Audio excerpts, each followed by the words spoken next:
Hello friends, welcome to AB digital. मैं अभिजीत गुहा। आज हम कंटिन्यू करेंगे कंटेंट राइटिंग मास्टर क्लास की दूसरा मॉड्यूल जो कि है ब्लॉगिंग। इससे पहले मैंने एक पार्ट बनाया है पार्ट 1, तो ये आज पार्ट 2 है। पार्ट 1 में मैंने बहुत सारी इंपॉर्टेंट चीज़ें मैंने कवर किया है, जैसे कि व्हाट इज़ ब्लॉग, ब्लॉग किस टाइप्स के होते हैं, कीवर्ड रिसर्च कैसे करते हैं ब्लॉग्स क्या। तो अगर आपने वो पार्ट नहीं देखा और वो वीडियो नहीं देखा तो डेफिनेटली वो देखिए, क्योंकि वरना आप ये समझ नहीं पाएंगे या फिर आप बहुत सारी चीज़ें आपको वो मिस कर जाएंगे। तो डेफिनेटली वो जरूर देखिए। इस वाले जो मॉड्यूल है इस पे हम कवर करेंगे जैसे कि स्ट्रक्चरिंग ए ब्लॉग, ब्लॉग को किस तरह से आप स्ट्रक्चर कर सकते हैं, ब्लॉग का लुक एंड फील कैसा होता है, फ्रेमिंग द कंटेंट, कंटेंट को आप किस तरह से बना सकते हैं, क्या क्या चीज़ें आपको ध्यान में रखने हैं। उसके बाद हम डिस्कस करेंगे SEO guidelines to follow, blog लिखते वक्त क्या क्या एसईओ एलिमेंट्स आपको ध्यान में रखना है ताकि आपका ब्लॉग अच्छी तरह से रैंक कर सके। नेक्स्ट हम आपको दिखाएंगे कि ब्लॉग कहाँ पब्लिश करते हैं और किस तरह से आप ब्लॉग को पब्लिश कर सकते हैं, और इसमें मैं आपको लाइव ब्लॉग पब्लिश करने के तरीके बताऊंगा। तो चलिए शुरू करते हैं कंटेंट राइटिंग मास्टर क्लास का दूसरा मॉड्यूल, ब्लॉगिंग पार्ट 2, स्ट्रक्चरिंग ए ब्लॉग। यहाँ पे मैं आपको बताऊंगा कि ब्लॉग को आप किस तरह से स्ट्रक्चर कर सकते हैं, मतलब वो दिखता कैसा है, मतलब क्या क्या चीज़ें इंपॉर्टेंट एलिमेंट्स होने चाहिए। सबसे पहले तो टाइटल बहुत इंपॉर्टेंट चीज़ है जिसको हम H1 भी कहते हैं। तो यहाँ पे जो है टाइटल आपको बहुत ज़्यादा ध्यान में रखना है। जैसे मेन टाइटल जो ब्लॉग का क्या होगा, जैसे कि बेस्ट ईमेल मार्केटिंग टिप्स और guidelines to follow while writing an email. तो इस टाइप के टाइटल्स आप ब्लॉग पे लिख सकते हैं अगर आप मार्केटिंग से रिलेटेड कोई ब्लॉग लिख रहे हैं। तो उसमें क्या होगा कि आपको कीवर्ड भी डालने हैं, तो कीवर्ड आप डालोगे तो ज़्यादा ब्लॉग जो सर्च इंजन फ्रेंडली हो जाएगा। दूसरा चीज़ आपको ध्यान में रखना है कि आपका जो ओपनिंग है, जो इंट्रोडक्शन है ब्लॉग, काफ़ी ज़्यादा स्ट्रॉन्ग होना चाहिए ताकि लोग जब पढ़ें आपका ब्लॉग, थोड़ा सा ही अगर पढ़ते हैं तो उनको पता चल जाएगा कि आगे ब्लॉग में क्या क्या उनको जानने को मिलेगा। तीसरा चीज़ आप ये को ध्यान में रखना है कि ब्लॉग में इमेजेस डालने हैं, मतलब ग्राफिक्स फोटोज़ डालने हैं थोड़े थोड़े, मतलब पैरा के बाद। इससे क्या होगा कि ब्लॉग जो काफ़ी ज़्यादा अट्रैक्टिव हो जाएगा, देखने में भी अच्छा लगेगा, और लोगों को लिए रनिंग टेक्स्ट बहुत ज़्यादा मोनोटोनस हो जाता है। इसके कंपेरेटिवली आप अगर इमेजेस डालते हैं तो कैची हो जाता है और इंटरेस्ट डेवलप होता है। चौथे चीज़ आपको ध्यान में रखने की H2 टैग्स, जो कि सब हेडिंग टैग्स भी कहते हैं। मतलब आपने एक तो मेन हेडिंग लिख लिया, अब उसके अंदर सब हेडिंग्स भी आप छोटे छोटे हेडर्स बना के उसके अंदर कंटेंट लिख सकते हैं। तो सब हेडर्स क्या होता है कि कंटेंट को एक ब्रेकअप दे देगा ताकि मतलब लोग पॉज कर लेके पढ़ सके। तो ये रनिंग टैग से बहुत ज़्यादा बेटर है। नेक्स्ट आपको H3 टैग, जो कि होता है थर्ड सब हेडिंग टैग, मतलब H2 टैग जो मेन सब हेडिंग टैग से उसके अंदर आप H3 सब हेडिंग टैग्स भी आप डाल सकते हैं, मतलब उसका फर्दर ब्रेकअप जो भी होता है तो उसको H3 टैग भी कहते हैं। तो उसके अंदर आप कंटेंट लिख सकते हैं। नेक्स्ट क्या हो जाता है कि आपको एक बहुत स्ट्रॉन्ग और अच्छा CTA बटन, मतलब कॉल टू एक्शन बटन देने हैं। मतलब ब्लॉग पढ़ने के बाद लोग क्या करेंगे। CTA बटन वैसे कभी कभी बीच में भी डल जाता है, बट ब्लॉग करने के बाद क्या करेंगे, मतलब जैसे कि मान लीजिए कोई ट्रैवल कंपनी है जो कि best places to visit in Switzerland, इस टाइप का ब्लॉग्स लिख रहे हैं और पोस्ट कर रहे हैं। तो उनका क्या होगा कि नीचे जाके कॉल टू एक्शन बटन में क्या होगा कि click here to book a 30% discount in your next Switzerland package और book a honeymoon package to Switzerland. इस टाइप के नीचे कॉल टू एक्शन बटन वो डाल सकते हैं। तो ये क्या हो जाता है कि कॉल टू एक्शन बटन, मतलब ब्लॉग पढ़ने के बाद लोग क्या करेंगे नेक्स्ट स्टेप। लास्ट और मोस्ट इंपॉर्टेंट है समरी, मतलब आपको एक समरी प्रोवाइड करने हैं एंटायर ब्लॉग का, कि ब्लॉग के बारे में आपने क्या लिखा, उसमें क्या क्या चीज़ें इंक्लूड किया, तो ताकि नीचे का अगर समरी भी पढ़ ले तो लोगों को पता चल जाए कि भाई ये चीज़ें था इस ब्लॉग में। क्योंकि बहुत लोग होते हैं कि पूरा कंटेंट नहीं पढ़ेंगे, एंड में देख लेंगे समरी में क्या है। तो ये सब चीज़ें मोस्ट इंपॉर्टेंट है एक ब्लॉग का स्ट्रक्चर पे। Important elements from the content side, मतलब कंटेंट साइड में आपके क्या क्या इंपॉर्टेंट एलिमेंट आपको ध्यान में रखने हैं ब्लॉग लिखते वक्त। सबसे पहला, टेल ए स्टोरी, मतलब आपको एक कहानी बताने हैं लोगों को, कि कुछ भी आप सब्जेक्ट पे ब्लॉग लिखते हैं आपको एक कहानी बताने हैं। तो इससे क्या होता है कि लोग एक रिलेट कर पाएगा, उनको सुनने में भी अच्छा लगेगा। क्योंकि देखिए बचपन में तो अपने कहानी सुनने होगा, कितना ज़्यादा इंटरेस्टिंग होता है। तो ऐसे स्टोरी, इसको इंग्लिश में स्टोरी टेलिंग कहते हैं। तो एक स्टोरी आपको क्रिएट करना है ब्लॉग के माध्यम से ताकि लोग उसको ग्रैस्प कर सकें, और मतलब अच्छा है लोग इंटरेस्ट बिल्डअप होता रहे। दूसरा चीज़ है ऐड रिलेवेंट डेटा, मतलब आपको डेटा और इन्फॉर्मेशन, अगर आप फॉर एग्जांपल टेक्नोलॉजी ब्लॉग लिख रहे हैं, कुछ फाइनेंस से रिलेटेड ब्लॉग लिख रहे हैं, तो इन्फॉर्मेटिव ब्लॉग आप लिख रहे हैं, तो आप डेटा का यूज़ कीजिए। डेटा अगर यूज़ करते हैं तो बहुत ब्लॉग बहुत ज़्यादा क्रेडिबल हो जाता है। लोग सोचेंगे हाँ भाई ये मतलब कुछ क्रेडिबल है, इन्फॉर्मेशन है, कुछ इन्फॉर्मेटिव चीज़ें हमें जानने को मिला है। तो इस टाइप से आपको डेटा डालने हैं ब्लॉग के बीच में। तीसरा चीज़ क्या होता है, आप ग्राफ चार्ट आप डाल सकते हैं। मतलब इस टाइप की मैंने फाइनेंस से अपने ब्लॉग लिखा, बिजनेस से रिलेटेड ब्लॉग लिखा, तो आप ग्राफ्स और चार्ट डाल सकते हैं। ये आपका ब्लॉग तो एक तो देखने में भी अच्छा लगेगा और ये काफ़ी ज़्यादा इन्फॉर्मेटिव भी होगा। तो ये भी आपका ब्लॉग में एक मस्ट हैव होना चाहिए। Give a highlight of the blog, मतलब आपको एक ब्लॉग का हाईलाइट देने हैं। मतलब पहला एक दो पैराग्राफ में, मतलब जैसे कि आपने कोई ब्लॉग लिख रहे हो, कोई किसी सब्जेक्ट पे लिख रहे हो और आपने उसका इन्फॉर्मेशन एकदम मान लीजिए 300 वर्ड के बाद आपने डाला हुआ है, तो लोग थोड़ा पढ़ने के बाद उसको बंद कर देंगे, क्योंकि आजकल के पास किसी के पास इतना टाइम नहीं होता। वो तो पहला एक आधा पैराग्राफ पढ़ेंगे और आप अगर ठीक लगे तब जाके वो आगे पढ़ेंगे। नेक्स्ट क्या होता है, do not forget to give reference. मतलब आपने अगर कुछ मेंशन किया है, कुछ स्टेटमेंट मेंशन किया है, तो आपको रेफरेंस देना है। मतलब ये जो इंफॉर्मेशन आपको मिला है वो कहाँ से मिला है, उसका आप उस वेबसाइट का आप लिंक दे सकते हो उसमें, या फिर नीचे में उसका रेफरेंस दे सकते हो। ये खासकर तब होता है जब आपने कोई डेटा इंक्लूड किया है। फॉर एग्जांपल इंडिया का मोबाइल पेनिट्रेशन रेट इतना है, तो इंडिया का आपका स्मार्टफोन पेनिट्रेशन रेट इतना है, इंडिया का अब मान लीजिए पॉपुलेशन, अपडेटेड पॉपुलेशन ये है, और इंडिया का net you can say that GDP इतना है। तो ये सब चीज़ें जब आप मेंशन करते हो, ये मैंने कुछ एग्जांपल दिया, और भी चीज़ें हो सकता है, तो उसका नीचे आपको कहाँ से मिला है, वो रिसर्च रिपोर्ट क्या है, तो उसका रेफरेंस आपको नीचे देने हैं। वरना लोग कंफ्यूज रहेंगे कि भाई सही डेटा है या गलत डेटा है, इस टाइप से लोग कंफ्यूज हो जाएंगे। नेक्स्ट आपको जो मैंने पहले स्ट्रक्चर वाले इस पार्ट में बताया है कि ऐड इमेजेस, मतलब आपको इमेजेस डालने हैं ब्लॉग के बीचों बीच, ताकि ये जो मोनोटोनस का जो चीज़ है, जो मतलब जो ये जो बोरिंग हो जाता है रनिंग टेक्स्ट पढ़ते पढ़ते, वो ना रहे। और एक चीज़ है जो इम्पोर्टेंट है, keep the sentence clear and concise. मतलब क्या है कि आप ये जो सेंटेंस होगा ब्लॉग का, वो एकदम क्लियर होना चाहिए, क्लियर एंड कंसाइज होना चाहिए। छोटे छोटे सेंटेंसेस आप यूज़ कीजिए, मतलब जिससे क्या होगा कि आप का जो ब्लॉग है वो मतलब एक रनिंग टेक्स्ट ना हो कि 100 वर्ड का अपने एक या 50 वर्ड का सेंटेंस आपने डाल दिया है, वो नहीं। छोटे छोटे सेंटेंस है, 20 से 30 वर्ड का आप सेंटेंस डालिए। नेक्स्ट है कि use correct spelling and grammar. मतलब देखिए ब्लॉग आप इंग्लिश में कंटेंट लिख रहे हैं, अगर आपने ग्रामर में गलतियाँ कर दिया, सेंटेंस कंस्ट्रक्शन में गलतियाँ कर दिया, तो ये कोई भी आपका ब्लॉग आगे नहीं पढ़ेगा। तो इसलिए आपको ग्रामर पंचुएशन में बहुत ज़्यादा ध्यान में रखने हैं। इसके लिए कुछ टूल्स भी अवेलेबल हैं, जैसे कि ग्रामरली वगैरह हो गया। तो ये टूल्स से आप ऑनलाइन ग्रामर भी आपका चेक कर सकते हैं, ये फ्री टूल्स है। Maintain an ideal length from 500 to 3000 words. मतलब क्या है कि आपका जो ब्लॉग का लेंथ 500 से 3000 वर्ड तक होना चाहिए। 100-150 वर्ड का ब्लॉग लिख सकते हैं, बट वो इतना आप ज़्यादा कुछ डाल नहीं पाएंगे। 500 से 3000 वर्ड का क्या होता है कि उसमें बहुत कुछ इन्फॉर्मेशन डाल सकते हैं, और गूगल कहता है कि जितना इन डेप्थ आपका कंटेंट हो उतना आपको रैंक करने में आसान होगा। आप अगर जैसे कि अपने अच्छे अच्छे ब्लॉग देखे होंगे, काफ़ी लंबे होते हैं, 2000-3000 वर्ड के ब्लॉग होते हैं, वो अच्छे ज़्यादा रैंक भी करते हैं। तो एसईओ पर्सपेक्टिव से भी वो आपका काफ़ी ज़्यादा इंपॉर्टेंट होता है। Keep the paragraph short to improve readability. मतलब इसका क्या मतलब है कि पैराग्राफ जो है आपको शॉर्ट रखने हैं, छोटे पैराग्राफ रखने हैं, ताकि लोग इसको पढ़े। ऐसा नहीं कि आपने 500-600 वर्ड का पैराग्राफ एक पूरा का पूरा पैराग्राफ बना दे, बीच में आप ब्रेकअप दीजिए, उसमें इमेजेस यूज़ कीजिए, ताकि लोग क्या है कि लोग उसको पढ़े, थोड़ा थोड़ा करके पढ़ेंगे। आप भी कोई रनिंग टेक्स्ट इतना बड़ा लंबा ऐसे नहीं पढ़ोगे अगर उसमें कुछ ब्रेकअप ना हो।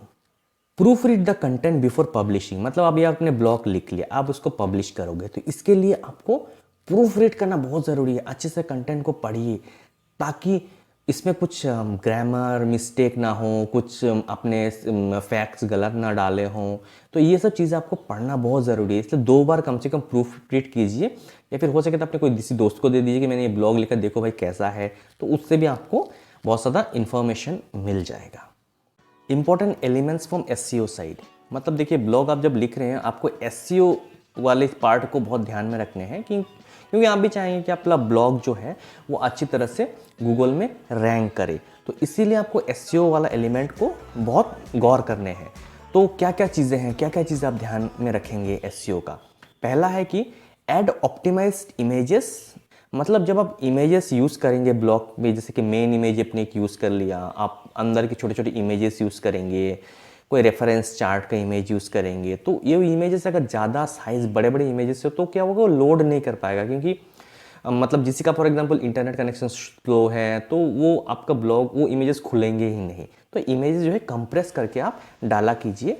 इसके लिए बहुत सारा ऑनलाइन टूल्स भी अवेलेबल हैं जो इमेजेस को आपको आसान तरीके से आपका कंप्रेस कर देगा। Include internal links to relevant pages, मतलब फॉर एग्जांपल आप किसी ईमेल सॉफ्टवेयर पे ब्लॉग लिख रहे हैं, ईमेल मार्केटिंग टिप्स पे ब्लॉग लिख रहे हैं और आपका एक ऑलरेडी ईमेल मार्केटिंग सॉफ्टवेयर है, तो आपको उस पेज पे लोगों को डाइवर्ट करने हैं ताकि लोग उस पेज पे जाके कुछ प्रोडक्ट को खरीद सकें, है ना। तो इसीलिए आपको, अगर आपके उस प्रोडक्ट से रिलेटेड ब्लॉग लिख रहे हो तो आप इंटरनल पेजेस पे आप इंटरलिंकिंग कर सकते हो, मतलब हाइपर लिंक कर सकते हो ब्लॉग को। Use external links to credible websites, मतलब ये तो मैंने देखिए पहले भी बताया आपको। एक्सटर्नल लिंक आप या फिर रेफरेंस लिंक तो आप डालोगे ही, मतलब इस बीच में आप कुछ अच्छे लिंक्स डालोगे जो, मतलब जैसे कि विकीपीडिया पे आपने एक लिंक, कोई इन्फॉर्मेशन आपने विकीपीडिया पे अपने लिंक कर दिया कि ये इन्फॉर्मेशन विकीपीडिया से मैंने लिया है, तो उन साइट्स पे कीजिए जिसका डोमेन अथॉरिटी हाई हो। अब डोमेन अथॉरिटी आप कैसे चेक करेंगे, फॉर एग्जांपल जिस साइट का आपको लिंक करना है उस साइट को आप कॉपी करके आप इस वेबसाइट पे पेस्ट कर दोगे, तब आप क्लिक करने के बाद आप जब क्लिक करोगे तो यहाँ पे डोमेन अथॉरिटी आपका दिख जाएगा। तो देखिए ये मैं आपको, ये डोमेन अथॉरिटी किस तरह से चेक कर रहे हैं अब मैं आपको बता रहा हूँ। देखिए इसका डोमेन अथॉरिटी ज़्यादा है, मतलब डोमेन अथॉरिटी जिसका मान लीजिए 60-70 है तो वो ज़्यादा क्रेडिबल हो जाता है। जितना कम डोमेन अथॉरिटी हो गया, मतलब 2, 4, 5, 7, 10, तो ये वेबसाइट जो है इतना क्रेडिबल नहीं है। वहाँ पे अगर आप लिंक करेंगे भी तो भी मतलब ठीक है आपने लिंक कर दिया, बट हो सकता है कि वो उतना रिलेवेंट ना हो, तो इसीलिए तो आप डोमेन अथॉरिटी चेक किया कीजिए। Next, use all text in images. All text का मतलब क्या है कि देखिए इमेज तो गूगल रीड नहीं कर सकता, बट ऑल टेक्स्ट, दो टेक्स्ट रीड कर सकते हैं। तो जब भी आप इमेज डालेंगे, यूज़ करेंगे ब्लॉग में, तो उसको नेम करना है, मतलब कीवर्ड आप यूज़ कर सकते हो ऑल टेक्स्ट में। तो जब आप कोई भी प्लेटफॉर्म जैसे वर्डप्रेस हो गया, ब्लॉगर हो गया, जब आप इन पे ब्लॉग लिखते हो तो उस वहाँ पे प्लेसेस होता है जहाँ पे आप इमेजेस पे ऑल टेक्स्ट डाल सकते हो। Add keyword rich title and Meta description, मतलब टाइटल जो एसईओ टाइटल जो होगा उस पर आपको कीवर्ड डालने हैं। जिस सब्जेक्ट पे भी आप ब्लॉग लिख रहे हो उससे रिलेवेंट जो कीवर्ड है तो वो आपको यूज़ करने हैं। और जो छोटा सा डिस्क्रिप्शन है जो गूगल में दिखता है जब कोई भी कुछ सर्च करता है, वो मेटा डिस्क्रिप्शन होता है, तो उस पर भी अगर आप कीवर्ड यूज़ करते हो तो ज़्यादा अच्छा होगा आपके ब्लॉग की सर्चेबिलिटी के लिए।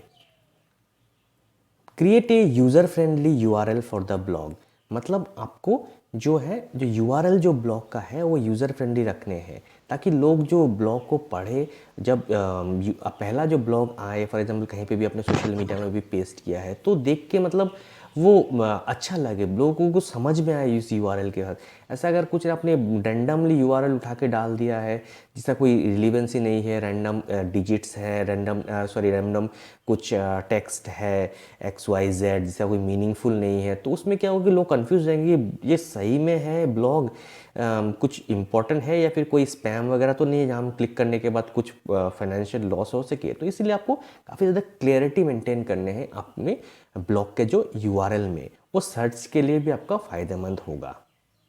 एडप्ट ए पिलर क्लस्टर मॉडल, तो देखिए पिलर क्लस्टर मॉडल के रिगार्डिंग में एक बार आपको बताऊंगा, इसके लिए मैं एक अलग ही टॉपिक बनाऊंगा, एक अच्छा काफ़ी थोड़ा सा बड़ा ही है टॉपिक, बट मैं आपको एक ब्रीफ में समझा दे रहा हूँ। पिलर क्लस्टर मॉडल क्या होता है कि पिलर मतलब क्या हो जाता है कि मेन पार्ट ऑफ एक मेन सब्जेक्ट होता है, और क्लस्टर मॉडल क्या हो जाता है कि छोटे छोटे पार्ट हो जाता है। मतलब आप एक मेन सब्जेक्ट है, उसके बाद एक छोटे छोटे सब सब्जेक्ट है। तो मेन सब्जेक्ट पर आप जब एक ब्लॉग लिख रहे हो तो आप आगे जाके जब जैसे भी कंटिन्यू करोगे, मतलब एक और भी ब्लॉग्स लिखोगे उस सब्जेक्ट, तो उस सब्जेक्ट से रिलेटेड जो भी ब्लॉग है तो आपको उस ब्लॉग को, उन ब्लॉग्स को लिखना है। एक मेन टॉपिक पे आप तो ब्लॉग लिख ही रहे हो, तो उसके बाद जो उसका सब टॉपिक्स है उनको आप आगे जब ब्लॉग लिखोगे, next blog, third blog, fourth blog, fifth blog, तो उससे रिलेटेड आप लिखोगे, तब क्या होगा कि वो एक इंटरलिंक हो जाएगा। तो ये क्या हो जाता है कि पिलर क्लस्टर मॉडल हो जाता है, जो आजकल काफ़ी ज़्यादा मतलब ट्रेंडिंग है, और ये इसका रिलेवेंस भी काफ़ी ज़्यादा है एसईओ में। Where can you publish your blog, मतलब आप अपना ब्लॉग को कहाँ पब्लिश कर सकते हैं। ब्लॉग पब्लिश करने की बहुत सारी जगह हैं। ब्लॉगर, ब्लॉगर एक गूगल का एक फ्री साइट है, ब्लॉग साइट है, तो यहाँ अपने ब्लॉग को आप होस्ट कर सकते हो, या अपने फ्री अकाउंट बना लिया आपने, उसके बाद आप अपने ब्लॉग को पब्लिश कर सकते हो। ये काफ़ी ज़्यादा ईजी मतलब वे है टू पब्लिश योर ब्लॉग। दूसरा है वर्डप्रेस। वर्डप्रेस भी फ्री आता है। वर्डप्रेस में भी आप अपना साइट बना सकते हो और अपना ब्लॉग पब्लिश कर सकते हो। बट हाँ, वर्डप्रेस का आप पेड वर्जन भी ले सकते हो। उस पर क्या होगा, आपको एक डोमेन नेम मिल जाएगा। नहीं तो क्या होगा कि अगर आपने फ्री वर्जन में लिया तो कोई भी आपका, फॉर एग्जांपल मेरा नाम अभिजीत गुहा है, अभिजीत गुहा blog.wordpress.com ऐसा होगा। तो अगर आपने डोमेन ले लिया तो आपका मतलब जो है abhijitguha.com इस नाम पे आप पब्लिश करोगे, जो कि थोड़ा सा क्रेडिबल हो जाता है। तो आप चाहते हो तो पहले तो आप फ्री में ले लो, अगर आप अच्छा लग रहा है तो फिर आप उसको पेड वर्जन ले लो। थर्ड हो जाता है मीडियम। मीडियम में भी आप फ्री में अपना ब्लॉग पब्लिश करा सकते हो, और ये भी, इसमें भी काफ़ी ज़्यादा मतलब टूल्स वगैरह मिल जाते हैं, इमेजेस आप यूज़ डाल सकते हो उस पर, एसईओ एलिमेंट्स का भी ध्यान रख सकते हो। तो मीडियम भी काफ़ी ज़्यादा ट्रेंडिंग में है ब्लॉग से रिलेटेड।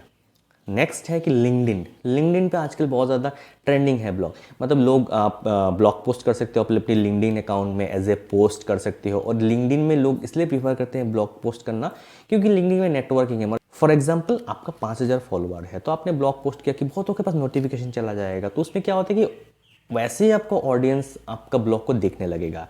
तो इसमें आपको अलग से आपका ब्लॉग को प्रमोट करने की ज़रूरत नहीं, उसी मीडिया में आपने पोस्ट किया और लोग ने वो भी देखने लग गया। तो एक लिंक्डइन इसलिए काफ़ी ज़्यादा पॉपुलर हो रहा है ब्लॉग पोस्टिंग के लिए। और योर ओन डोमेन, तो जैसे कि मैंने आपको बताया अभी वर्डप्रेस में आप पेड वर्जन ले सकते हो, तो ऐसा आप एक अपना डोमेन भी बाई कर सकते हो गोडैडी से, ब्लू होस्ट से। तो वहाँ पे आपने एक डोमेन परचेस किया और उसी में अपना एक ब्लॉग बना लिया। तो आप आगे जाके अगर प्रोफेशनली आपने सोचा कि मैं ब्लॉगिंग करूँगा, ब्लॉगिंग से अर्निंग करूँगा, और एज ए प्रोफेशनल करियर आपने चूज़ किया, तो अपना डोमेन, खुद का डोमेन भी आप ले सकते हो। तो चलिए देखते हैं वर्डप्रेस में ब्लॉग किस तरह से पब्लिश करते हैं। देखिए, ये wordpress.com है। यहाँ पे मैं ब्लॉग जो है वो अपलोड करूँगा। तो यहाँ पे देखिए राइट है ऊपर में, तो यहाँ पे आपको राइट पे क्लिक करने हैं। राइट पे क्लिक करने के बाद ऐसा एक टेम्पलेट खुल जाएगा। यहाँ पे आपको जो है ब्लॉग अपना पेस्ट करने हैं, और आप राइट साइड पे देखेंगे यहाँ पे कुछ इंपॉर्टेंट एलिमेंट्स है जो कि आपको फिलअप करने हैं, तो वो मैं आपको दिखाऊंगा। सबसे पहले तो हम यहाँ पे अपना ब्लॉग पेस्ट करेंगे। ब्लॉग ऑलरेडी मैंने एक लिख रखा है, तो उस ब्लॉग को ही मैं यहाँ पे अपलोड कर दूंगा। तो यहाँ पे मैंने टाइटल ऐड कर दिया है। फिर आप ये प्लस साइन है, आप यहाँ पे क्लिक करेंगे तो देखेंगे बहुत सारी चीज़ें हैं, पैराग्राफ, हेडिंग, इमेज, कोड, कुछ भी आप डाल सकते हैं। तो सबसे पहले हम एक थोड़ा सा पैराग्राफ डालते हैं। पैराग्राफ में क्या है, ये पहले इंट्रोडक्शन जो पार्ट है वो हम यहाँ पे ऐड करेंगे।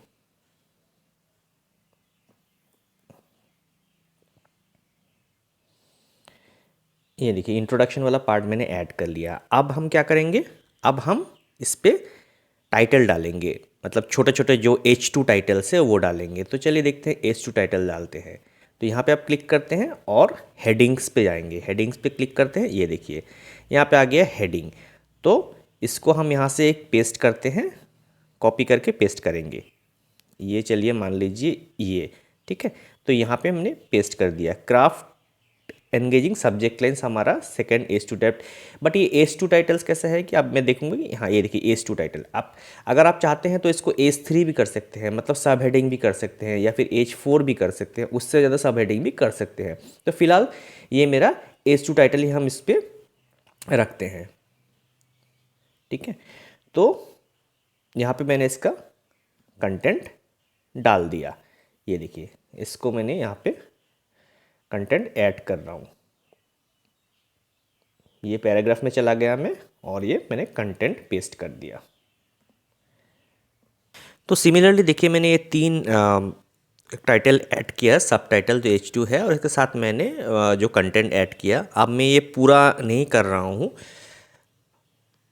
इसके बाद अब क्या करना है आपको, नेक्स्ट आपको इस पे इमेजेस का काम करने हैं। तो इमेजेस के लिए आप क्या करेंगे, इमेजेस के लिए आप यहाँ पे राइट हैंड साइड पे चले जाइए। तो सबसे पहले तो आप एक मेन इमेज आपको चाहिए, जो फीचर्ड इमेज है, जो ब्लॉग का मेन इमेज है यहाँ।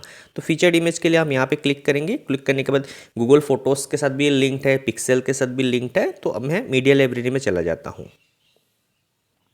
अब ये मैं मीडिया लाइब्रेरी पे सिलेक्ट फाइल्स पे चला गया। सिलेक्ट फाइल्स पे जाने के बाद मैं यहाँ पे देखता हूँ मैंने कुछ इमेजेस सेव करके रखा है। तो यहाँ पे देखिए, मैं ये इमेज यहाँ से अपलोड कर रहा हूँ, ईमेल मार्केटिंग बैनर के नाम से है। तो मैं यहाँ पे ये इमेज अपलोड कर देता हूँ। देखिए, मेरा बैनर अपलोड हो गया है।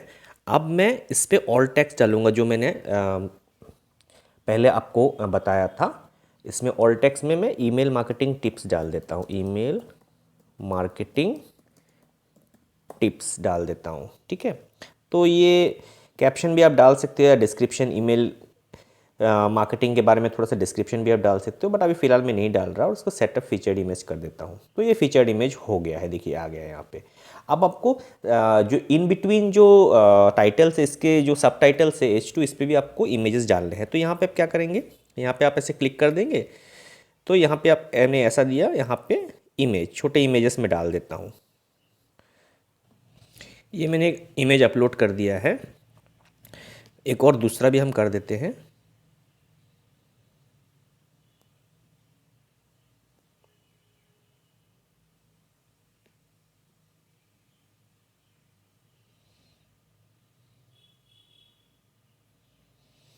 तो देखिए, ये दूसरा इमेज भी मैंने अपलोड कर दिया है। तो एक्चुअली क्या है कि देखिए, ये थोड़ा छोटा बड़ा लग रहा है, बट इसको आप इमेज को आपको मतलब उस साइज़ में आपको इमेजेस ले लेने हैं जिस साइज़ में आप चाहते हैं। तो यहाँ पे भी आपको बहुत सारा ऑप्शन मिल जाता है। आप यहाँ पे अगर क्लिक करेंगे तो यहाँ पे आप बहुत सारे ऑप्शंस आप देख सकते हैं इस पे। ठीक है, तो इस तरह से आप इमेज को इस पे डाल सकते हैं, और ये ऊपर नीचे भी हो सकता है।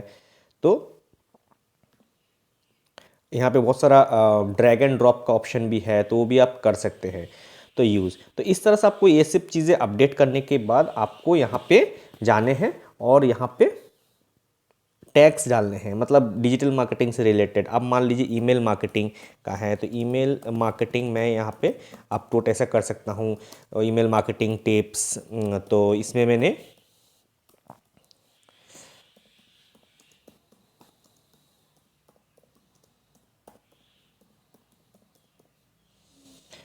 तो इस टाइप से टैग्स हम डाल सकते हैं। तो इसमें फीचर्ड इमेज भी हो गया, टैग्स भी हो गया। तो ये सारा चीज़ें मैंने यहाँ पे कर दिया। अब इसको हम क्या करेंगे, आप इसको हम कोई कैटेगरी के अंदर पब्लिश करेंगे। मतलब मेरे पास ऑलरेडी एक डिजिटल मार्केटिंग का कैटेगरी बना हुआ है, तो डिजिटल मार्केटिंग कैटेगरी के अंदर हम यहाँ पे इसको सिलेक्ट करके डिजिटल मार्केटिंग कैटेगरी के अंदर इसको डाल सकते हैं। तो अब ये सब कुछ जब हो गया, आप इसको डायरेक्टली पब्लिश कर सकते हैं। अगर आप इस पर पब्लिश करेंगे तो ये पब्लिश हो जाएगा। तो इस पर आप पब्लिश कर सकते हैं। यहाँ पे अगर आप पब्लिश पे क्लिक करेंगे तो ये आपको बहुत सारा ऑप्शन देगा। मतलब पब्लिक कर सकते हो, इमीडिएटली कर सकते हो, या फिर कोई डेट दे सकते हो।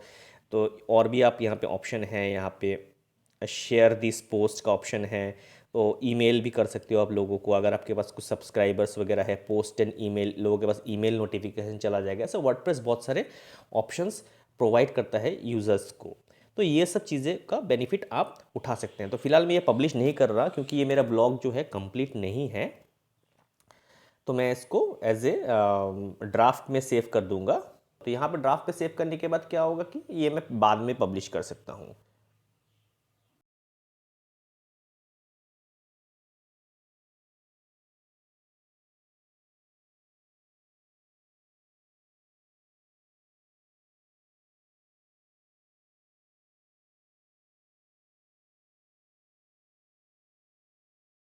देखिए, पहले मैंने आपको बताया था कि एसईओ एलिमेंट्स भी आप यूज़ कर सकते हैं। तो बट यहाँ पे क्या है कि एक फ्री अकाउंट है, इसलिए एसईओ एलिमेंट्स है नहीं। मतलब एसईओ का मेरे पास कोई प्लगइन नहीं है।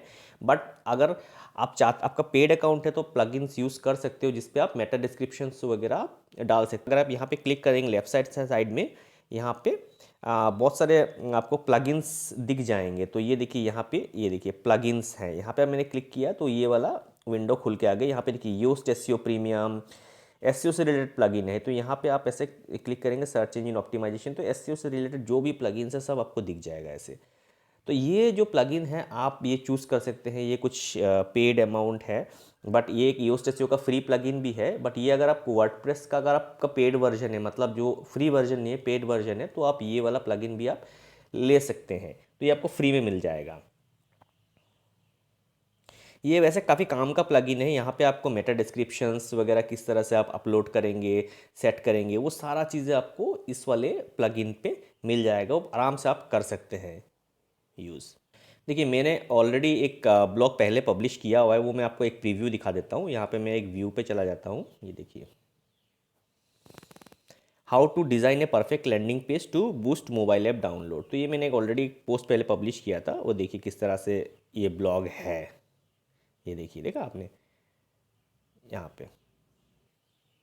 तो यहाँ पे देखिए आपका सारा पब्लिश्ड ब्लॉग है और सारा ड्राफ्ट ब्लॉग है। तो मैंने ड्राफ्ट पे क्लिक करता हूँ। क्लिक करने के बाद जो मैंने अभी थोड़ी देर पहले ड्राफ्ट पे सेव किया था वो यहाँ पे आपको मिल जाएगा। और यहाँ पे एडिट पे अगर मैं जाता हूँ तो ये आपको जो है, जब मैं एडिट पे जाता हूँ तो ये मुझे वापस मिल जाएगा। तो अब मैं फॉर एग्जांपल इसको कंप्लीट करना चाहता हूँ तो मैं इसको कंप्लीट कर सकता हूँ। तो इस पर फॉर एग्जांपल लेट्स सी मैं कोई इंटरलिंकिंग करना है मुझे किसी चीज़ के साथ, तो मैं इसको इंटरलिंकिंग करने के लिए मान लीजिए ये पर्सनलाइज कम्युनिकेशन यहाँ पे मैं सिलेक्ट करता हूँ तो यहाँ पे मुझे इंटरलिंकिंग का ऑप्शन मिल जाएगा। तो ये देखिए लिंक है। तो मान लीजिए मैं इसमें मेलचिम्प में ये इसको लिंक कर रहा हूँ, तो इसको यहाँ पे मुझे यूआरएल को मुझे अपडेट करने हैं और इस पर मुझे लिंक करने हैं। तो क्या हो गया, ये लिंक हो गया है। ठीक है आपने। तो सिमिलरली ऐसे बहुत सारे ऑप्शंस हैं। और किसी भी चीज़ को आपको बोल्ड करना है तो आप यहाँ पे, जैसे कि मान लीजिए इस पार्ट को आपको बोल्ड करना है तो आप यहाँ पे बोल्ड कर सकते हो। ये था वर्डप्रेस का मॉड्यूल, जैसे आप कोई भी ब्लॉग अपना पब्लिश कर सकते हैं। मेरा सजेशन ये होगा कि आप फ्री में यूज़ कीजिए। अगर उसके बाद आपको अच्छा लगे तो आप इसका पेड वर्जन लीजिए, ताकि आप एसईओ वाले जो एलिमेंट्स हैं उसका फ़ायदा उठा सकें। अभी चलिए देखते हैं कि लिंक्डइन पे ब्लॉग आप कैसे पब्लिश कर सकते हैं। तो ये है मेरा लिंक्डइन अकाउंट। लिंक्डइन अकाउंट में मैं यहाँ पे राइट आर्टिकल पे चला जाता हूँ। राइट आर्टिकल चलने के बाद मैं यहाँ पे, मेरा एक पेज भी है एबी डिजिटल, मैं वहाँ पे नहीं अपने पर्सनल पे कर रहा हूँ। चलिए नेक्स्ट पे क्लिक करते हैं तो ये ऐसा ऑप्शन एक खुल के आ जाता है। एक टेम्पलेट भी है वर्डप्रेस की तरह। यहाँ पे मुझे मेन जो है तो जो बैनर है वो अपलोड करने हैं यहाँ पे। सिमिलरली मुझे यहाँ पे टाइटल डालने हैं। ब्लॉग का जो टाइटल है, मेरा टाइटल क्या है, मेरा टाइटल है ईमेल मार्केटिंग टिप्स फॉर 2024। तो मैंने यहाँ पे ईमेल मार्केटिंग टिप्स फॉर 2024 डालने हैं। उसके बाद यहाँ पे भी मैं ऐसे मेंशन कर सकता हूँ और यहाँ पे लिख सकता हूँ। आप देखिए यहाँ पे एक फैसिलिटी है कि मैं एक ही बार में सारा पेस्ट कर सकता हूँ, जो कि वर्डप्रेस पे था। वर्डप्रेस पे भी हो सकता है बट वो प्लगइन आपको एक इंस्टॉल करने पड़ेंगे। तो ये देखिए ये सारा मैंने यहाँ पे एक ही बार में अपलोड कर लिया। तो ये मेरे लिए ज़्यादा इजी हो जाता है। तो आप इसको आपको कुछ चेंज करना है तो मान लीजिए ये देखिए ये वाला जो पार्ट हो गया, अब इस पर स्टाइल क्या है, इसमें H1 H2 मतलब हेडिंग 1 हेडिंग 2। चलिए मैंने हेडिंग 1 डाल दिया तो ये पूरा का पूरा बन के आ गया। बट ऐसा आपको नहीं करने हैं। आप ना इसमें क्या करना है, आपको इसको ऐसे ले जाने हैं और अलग से सिलेक्ट करने हैं। तो अब देखिए अब हेडिंग से ठीक आ जाएगा। ये देखा आपने। तो इस पर भी आप इमेजेस ऐड कर सकती हो। मान लीजिए यहाँ पे आपको कोई इमेजेस ऐड करने हैं तो ये मान लीजिए ये वाला जो इमेज है, तो इस पर मैंने ईमेल मार्केटिंग सब्सक्राइबर, चलिए मैंने इसको इस पर डाल दिया जस्ट आपको दिखाने के लिए। तो ये है, एक मैंने हेडिंग डाल दिया इस पर।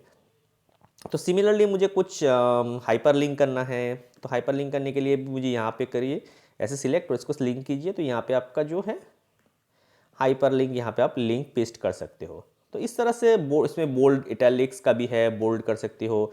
इटैलिक्स में भी आप कर सकते हो। बुलेट पॉइंट्स में सपोज इसके अंदर कुछ बुलेट पॉइंट्स आपको डालने हैं तो उसको आप बुलेट पॉइंट्स में भी बना सकते हो। तो ये इस तरह से आप पूरा ब्लॉग कंप्लीट कर सकते हो। उसके बाद नेक्स्ट पे जाके आपको इस पर पब्लिश करना है ब्लॉग को। आप देखिए इस पर आप डायरेक्ट ये पोस्ट के साथ आपका कनेक्ट हो जाएगा। तो फिलहाल मैं इसको पब्लिश नहीं कर रहा हूँ। इसमें एक एडवांटेज ये है कि इसमें आपको एसईओ बेनिफिट्स बहुत सारे मिल जाते हैं। तो अब यहाँ पे देखिए कि मैनेज में जाने के बाद एसईओ सेटिंग्स है। एसईओ सेटिंग्स में करने के बाद ये देखिए, इसमें आपको जो है आपका टाइटल लिखने हैं, एसईओ टाइटल लिखने हैं कि क्या आप टाइटल यूज़ करोगे एसईओ के। बेस्ट ईमेल मार्केटिंग टिप्स मान लीजिए, बेस्ट जो मैंने आपको बताया था ना, यहाँ पे आप कीवर्ड यूज़ कर सकते हो। मान लीजिए मेरा जो कीवर्ड है वो ईमेल मार्केटिंग टिप्स है।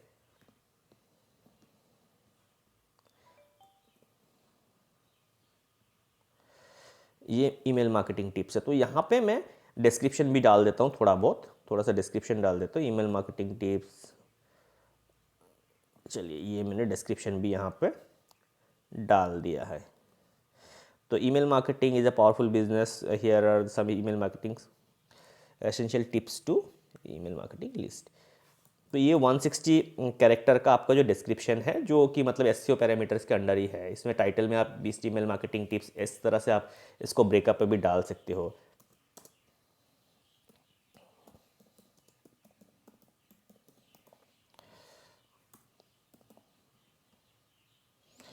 तो इस तरह से आप सेव कर सकते हो इसको। तो ये आपका एसईओ वाला पैरामीटर भी हो गया है। तो अभी ये डायरेक्टली आप इस पे नेक्स्ट पे जाके पोस्ट कर सकते हो। मतलब ये जब आप पोस्ट करोगे ना, यहाँ पे थोड़ा सा कंटेंट लिखने के बाद ये डायरेक्टली आपका जो कनेक्शन है उसको उनको दिख जाएगा ये सारा। तो ये था लिंक्डइन और वर्डप्रेस में ब्लॉग्स पब्लिश करने के तरीके। इस तरह से मीडियम में भी आप कर सकते हो और अपने पर्सनल डोमेन में भी आप ब्लॉग पब्लिश कर सकते हो। तो ये बहुत सारे प्लेटफॉर्म होते हैं जब आप अपने ब्लॉग पब्लिश कर सकते हो विदाउट एनी हैसल। तो ये थोड़ा बहुत अगर आपने इंटरनेट पे रिसर्च किया और थोड़ा बहुत वीडियोस देखा तो इजीली आप इन प्लेटफॉर्म्स पे अपने ब्लॉग्स को अच्छी तरह से पब्लिश कर सकते हो और उसको ऑप्टिमाइज भी कर सकती हो एसईओ एलिमेंट्स वगैरह से। तो ये था कंटेंट राइटिंग का दूसरा मॉड्यूल, ब्लॉगिंग पार्ट 2। आशा करता हूँ कि आपको सारी चीज़ें समझ में आया होगा। इनकेस कुछ चीज़ें अगर आपको समझ में ना आए तो आप कमेंट सेक्शन में डाल सकते हैं, और ऐसा अगर कोई चीज़ है जो आपके माइंड में है जो मैंने कवर नहीं किया है तो वो भी आप मुझसे पूछ सकते हैं। मैं वो भी एक अलग वीडियो बना के कवर कर दूंगा।